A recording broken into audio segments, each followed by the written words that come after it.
नीचे उतरे।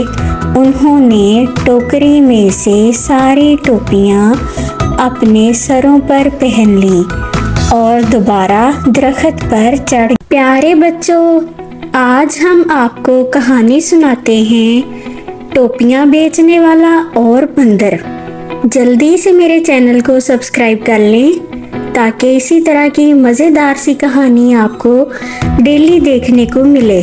तो आइए कहानी शुरू करते हैं। एक दफ़ा का जिक्र है, एक टोपियां बेचने वाला गांव-गांव जाकर टोपियां बेचा करता था।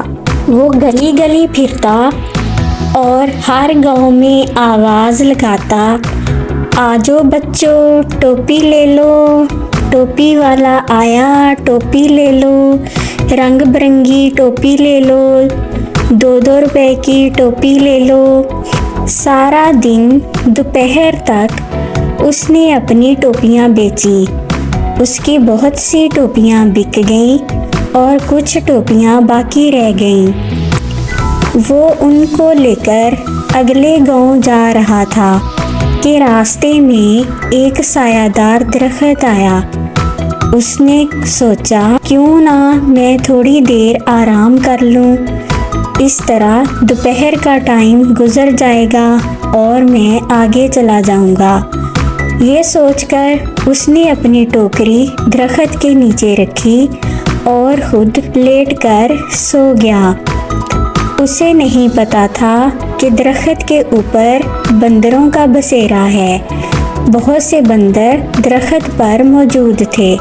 जब उन्होंने देखा कि दरख्त के नीचे एक टोपियों वाला अपनी टोकरी रखकर सोया हुआ है तो वो फौरन नीचे उतरे।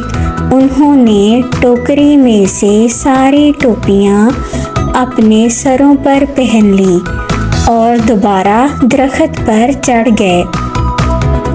वो टोपियां पहनकर बहुत खुश थे और आपस में अटखेलियां कर रहे थे। इसी असना में टोपी वाले को जाग आ गई और वो उठ बैठा। जब उसने देखा कि उसकी टोकरी खाली पड़ी है, उसकी सारी टोपियां गायब हैं, तो वो इधर उधर देखने लगा। अचानक उसकी नज़र दरख्त के ऊपर पड़ी। वो हैरान रह गया कि सारी टोपियां बंदरों ने पहनी हुई हैं। वो सोचने लगा कि किस तरह से अपनी टोपियां बंदरों से दोबारा हासिल करे। उसके जहन में एक तरकीब आई।